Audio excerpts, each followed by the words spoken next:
Friday on NBC. Jimmy Fallon and Bozoma St. John host the incredible new competition show. I hired 10 creatives from all walks of life. They will be battling it out to see who can impress the world's biggest brands. This is a huge opportunity. This is the battle for the next big idea. This is not play. We're spending millions of dollars. I'm so excited to embark on this adventure with all of you. May the best idea win! On Brand with Jimmy Fallon, Friday on NBC. Hey, business owners, we know you know the importance of maximizing every dollar. With the Delta SkyMiles Reserve Business American Express card, you can make your expenses work just as hard as you. From afternoon coffee runs to stocking office supplies and even team dinners, you can earn miles on all your business expenses. Plus, you can earn 125,000 bonus miles for a limited time through October 29th. The Delta SkyMiles Reserve Business Card. If you travel, you know. Minimum spending requirements and terms apply. Offer ends October 29th, 2025. Hey guys, welcome to this week's podcast episode for the Financial Freedom Podcast. Today's guest is Dr. Vikram Raya, and he's the founder and CEO of Limitless MD. He's also the CEO of Viking Capital, and he's going to talk to us all about how his work is embodying 5 different freedoms. Vic, welcome. Chris, I'm so excited to be on the podcast, man. Thanks for having me. Yeah, I know we had, it was great. I was on yours and now you're on mine. So tell the audience your story. You're a cardiologist. You're very well known, clinically renowned, and now you're doing other things, helping others. So tell people your story and how you're embodying these 5 freedoms that we talked about. Yeah, when we start our medical journey, a lot of physicians are like, blinders on, so super laser focus, and it's let's just get to that next step. And for us, if just to reiterate, it's undergrad to medical school. It was a very defined journey. Medical school to residency, fellowship, right? Defined journey. Then it's fellowship to maybe your first job. Pretty defined, but a little bit of variation, but pretty defined. Then the question is, all right, I bought the doctor car, I bought the doctor house, and my kids are in private school. Now what? And for now what, for most people is, let me just chill and stay on this linear trajectory of comfort. And there's some frustrations. And if you're not sure if there's frustrations as a physician, just go to your local doctor's lounge and see the conversations that are to be had there. They're talking about RVUs. They're talking about insurance companies cutting this or that. They're talking about the nasty patient. They're talking about the excess of consults. They're talking about all the bureaucracy and paperwork, and they have to do notes at home. And then they're talking about the restrictions and how much free time they have, or are they missing their kids' practice or missing their son's basketball game or whatever. And then they're making decent money, but they don't feel wealthy. They don't feel rich. And then they feel constrained. And then a lot of people throw on the handcuffed model, right? These golden handcuffs, diamond handcuffs, if you will, whatever handcuffs you want, but they're still handcuffs. And so I was of the same vein. And I just unplugged from the matrix and I woke up and I was realizing there's a different way. And that's when I came across a couple of important distinctions of a linear MD and a limitless MD. Yeah, I love that. I love this idea of limitless because you're talking about you've already achieved some sort of success, but now you're talking about the next level and helping people, impacting. A lot of doctors, they listen to this and they're like, okay, I'm pretty set. I'm comfortable. I make $500K a year. I live in a good neighborhood. I'm doing meaningful work. Why should I go limitless? Why can't I work for all of this? What is your response? Yeah. If you're asking that question, you're probably not right yet. You're not ready yet. And the reason is you have to have a level. And I'm not saying it because I'm challenging these people. I'm not saying it because I'm trying to be smart or anything. I'm just saying you have to hit what do I call threshold, a level of frustration that few people in the world can understand. The reason is you have everything. You hit your goals. Your mom and dad are so proud of you. You're a physician. Your kids dress well. They're not nerds in the class. You get to drive nice cars. You take good vacations. You have a nice house. What more do you want? Why are you being selfish?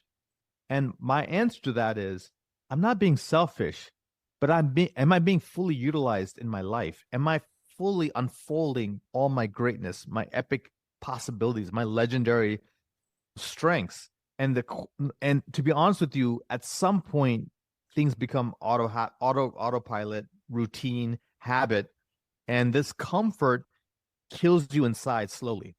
It's not a fast kill, it's a slow kill. And many physicians feel that in their late 30s and early 40s. And if you haven't felt this, then thank God that you're in the right space and keep doing what you're doing. But if you have felt it, don't deny it. Lean into this discomfort, because discomfort creates drive, it creates change, it creates possibilities, and it forces you to look out of what's going on and inward and outward. And so the thoughts that I had when I hit that wall was, I'm a cardiologist, I'm doing well, I'm having all these things, but there's a ceiling on my income. There's also, I had to beg for vacations. I had to get coverage. I'm a grown man, 40-year-old man begging to take 2 weeks off a year. I help my group create so many different avenues of income, but I don't get a piece of any of that. I want to practice medicine the way I want. I'm tired of just pills and things. I want to try to do something integrative, something functional, something wellness oriented, but that's not the paradigm that my current practice is in. I want to start investing in real estate, but I don't know how, and I don't even have time to do that. And I'm also worried about the stigma of being not just like going beyond cardiology, because everyone knows me as a cardiologist. What if I leave or I do something different?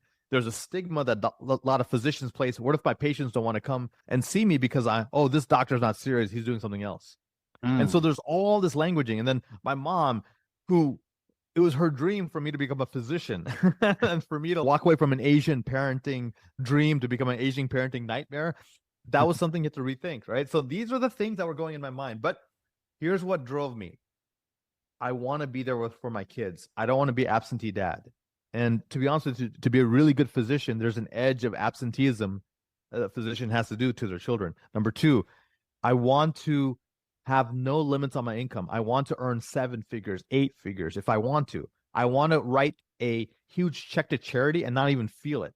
I want to learn all the strategies to reverse disease instead of just manage it. I want to be around inspiring people versus pessimistic people. And so what I started doing was I started developing these freedoms in my mind. So one was financial freedom and time freedom, which is the number 1 and 2 thing that every physician who comes to me and wants to get coached or trained, and I'm sure, Chris, when you were branching out and doing your things, time and money is what everyone wants. That's great. But guess what? There's 3 other ones.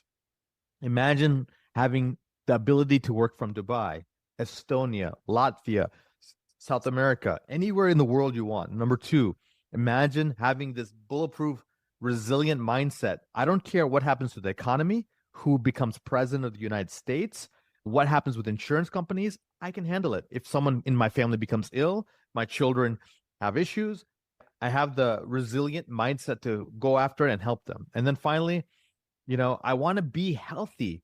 And many doctors are the worst patients. They're obese, they are overweight, they have low energy, they're losing their hair. Like, the list goes on, like low sex drive, their skin is starting to age, and they don't have vitality. And when they come home, they're tired.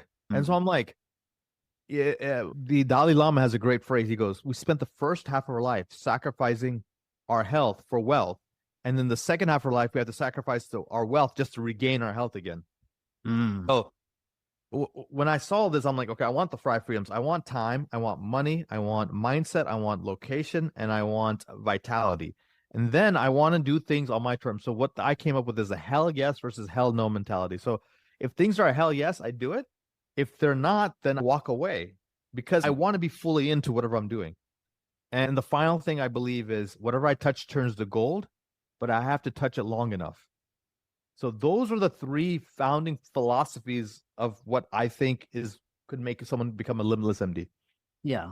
There's so much to unpack and unravel there, because you talk about these 5 areas, and essentially a lot of it's more meaning and more contribution and helping, as opposed to a lot of we struggle and we hoard and we're struggling to survive, and everything is about, but now you're talking about giving and reciprocating and having options. So that's when people hear that, they're like, oh, okay, now that makes more sense. $500K, but I can't take vacation and my kids hate me, and versus. So the other question I have is, there's always this dichotomy with the physician group, is this idea where you have your golden handcuffs, some people, they love it, but then there's a segment where it's okay, if something happens, the economy or president, I lose my job or whatever, there are a lot of people depending on that. So how do you distinguish this dichotomy between high income job versus financial freedom, financial independence, and the work that you're doing with physicians to help them reconcile that? Yeah. One, I just ended up marrying a doctor just in case. No, I did marry a doctor. So my wife's amazing. She's a rheumatologist and she loves what she does. But the cool thing is because we've done what we've done and we've provided options, we've created multiple passive streams of income. I think I have, 40 passive income streams right now. And what that does is it allows my wife then to work on her terms. So she's a rheumatology hospitalist. She loves what she does. She's like the guy, the sort of the Einstein of the hospital where they can't figure a case out. They call her and she comes in and she puts it all together. But she gets to work 2.5 days a week now. And it's amazing. And she gets to spend time with the kids and it's all that. So the goal, guys, is optionality. If you have optionality, you have happiness. And another reason why you would have happiness is progress. If you're making progress on all the categories of your life, you feel happy as well. And I would say, let's use joy as our GPS. If you're truly happy, you don't need to change a thing. Just learn from Chris and learn about all these different things. But if there's any discontent or there's a frustration or there's something that's not the same level of what you want at this, and here's a formula for happiness. Your blueprint equals your life conditions. And so if you get to the point where, your life conditions are different than the blueprint you had in your mind, that's called suffering or unhappiness. But if your life conditions are greater than your blueprint, then you're like overjoyed. And so what I'm asking is look inside and find out what is the blueprint you expected at this stage of your life that would wanted. And as long as your life conditions are not there, there's a gap. And that's where, and be excited about the gap because you had a gap, Chris, and that's what forced you to create all these amazing things and learn all these strategies and help all these people. Same thing with me. These gaps help us drive us forward. And back to your point of, how do you play it safe as a physician, but still pursue your dreams? And I'm not a risk taker. I mitigate all risk. And so what I do is I always believe in asymmetric risk reward. And for those of you guys who listen to Chris's podcast, he talks about that a lot, where for every dollar we risk, we want to make $100 back. And yes, I'm a cardiologist. Pretty good job. I could get a job anywhere in the country and it's a strong income stream. But guess what? If I take a risk and do something outside of cardiology, there's several ways to do it. Either cut down 1 day a week and try to do 4 days and then do that, which is what I did. Then I went down to 3 days and then I did something else. And then until I felt comfortable backing off completely. The other way is, look, take a risk for a year and have enough of a 6-month savings to take care of all your typical expenses and take that risk. And worst case scenario, you will go back and become a cardiologist or oncologist or a nephrologist or whatever it is. Being a physician, you have a superpower that very few professions have. You're always employable and you can make a mid 6-figure income for the rest of your life, no matter what. Yeah, that's so well said. So let's shift from your core thesis into the work that you're doing. You created Limitless MD, you're speaking, you're coaching, and you have your CEO of Viking Capital. So tell how you created time freedom for yourself, location freedom, health freedom, and now you're giving back. So talk about that work.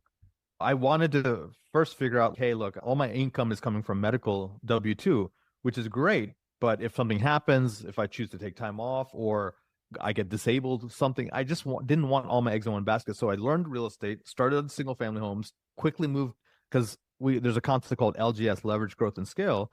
But you need to figure out whatever you're doing, see if you can learn to scale it, because the more people you help, the more value you add, obviously, the more returns you can get. So then I moved to multifamily. Yeah, instead of helping one family own a home or rent it from us, let me help a community, right? 200 families, right? So when you buy a 200 unit property, you're helping 200 families. So I thought differently. Instead of, how much do I make for my 200 doors I'm buying? I don't call it doors. I call it 200 families. And so that was interesting. Next is, how many investors can I help double their wealth? And so now, I'm surrounded by an interesting group of people. You may know them, guys, listening to the podcast. They're a group of people who are highly smart, highly intelligent, but sometimes their financial IQ may not be as robust as their intellectual IQ. They're also known as doctors, right? And so I was one of them. So I had to learn a ton. I had to understand all these things. And then when I started doing it, I was like, hey, anyone else interested? And one thing led to another. And now we're one of the most respected, I think, physician investment firms out there. We're for doctors by doctors, if you will. And myself and my partner, Ravi, we're both physicians, and we're trying to help create financial freedom for physicians all over the country. And it's amazing because we're one of the few firms that really educate first. We're like, hey, don't even invest with us. Learn, go through our courses, go through our knowledge, make sure this makes sense for you.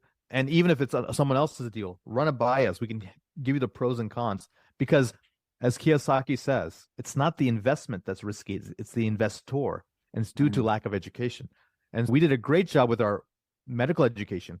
Financial education, not so much. And so that's why we as physicians have to take it upon ourselves to learn. And so now we have these multifamily opportunities where we do something called syndications, where we raise capital from a group of people. We put our own money and we buy these apartments. And it's a very simple concept because I can explain it to my 10-year-old. And that's why I know I can wrap my head around it. So I feel comfortable. If you don't understand something, please do not ever invest in it. Okay. That's a Warren Buffett rule, number one. So all we do is buy these apartment complexes that are already cash flowing. We infuse capital. We have a business plan, and we do what we call forced appreciation. The property goes up in value. On top of that, we buy in good areas of the country where there's already a natural trend of more people moving in, jobs, growth. And so that's called organic appreciation. So between forced, us doing the business plan, organic, we really achieve a good return. So you can expect a 1.8 to 2x multiple on your money. And for a lot of physicians out there, they're also looking for the tax benefits. So that makes sense. And then during the pandemic, I came across another thing, Chris. I was like, so many people were like, actually, for the first time, their medical situation was getting challenged. And this has never happened before, right? Surgical centers were closed. People who were doing surgeries, optional, like elective surgeries or elective procedures, where they were not having the volume. And it was the first time where physicians said, hey, my job is not as safe as I thought it was, right? And so I started getting approached. Hey, can you help me? I noticed you're doing a lot of things outside of medicine. What's going on? So I was on the phone for hours and hours just helping people. And then someone told me, hey, dude, when did you start coaching? I'm like, what? I'm like, what you're doing is coaching, right? I was like, I guess. I was just trying to help people, man. And so this mentorship and coaching came just out of accident. And there's two concepts, Chris, that I love to share with the listeners. If something is easy and lucrative and fun, which I call ELF, easy, lucrative, and fun, you got to lean into it because it's why you're here on this earth. It's your ikigai, right? You're probably good at it. You have a skill set for it. The world needs it and you can get paid for it, right? Those are the four concepts of ikigai, or the Japanese concept of your reason for being. And so that's when things are effortless. And then when things are hard, like you're doing something that's not in your skill set, you're not that interested in it, you're not willing to spend the time, energy, perhaps the world doesn't need it, and you may not get paid for it. That's called hard, annoying, lame, and frustrating. Okay. So I leaned into the coaching because it was just almost easy and effortless. The real estate became easy and effortless. And then the medical stuff, I love what I was doing, but I remembered it didn't give me all five of my freedoms because I was physically stuck in a location, in a clinic. I couldn't go travel. I couldn't speak at conferences. I couldn't do whatever I wanted. And now, knock on wood, we've been able to, Chris, for the last couple of years, I've been spending a month every year in a different country with my family. Nice. And so this is the power of achieving these freedoms. Yeah. We're coming to the end. So, what are some resources, YouTube channels, podcasts, books that you would recommend, and how can people contact you, follow you, or reach out to you on social media? Yeah, absolutely. So my website is vikramraya.com. And it's a good place to reach out to me. And if I have a ton of free resources on my website there. And I have a podcast called the Limitless MD podcast, which, Chris, you're one of the top guests on. So congratulations. And then I also have a YouTube channel, and it's just my name, Vikram Raya, on YouTube. And again, my goal is to provide a ton of free content, a ton of free value. And if you're interested in learning more, just please reach out to us. But guys, all I'm asking is this year, decide, how do you want to transition from becoming a linear MD to becoming a limitless one? Yeah. Excellent conversation. I really love this idea of wanting more and just contributing more, and you have the tools and resources. It just takes that shift. Be sure to check out Vic's resources. They'll be in the links and show notes. And thanks so much for coming onto the podcast. Thanks, Chris.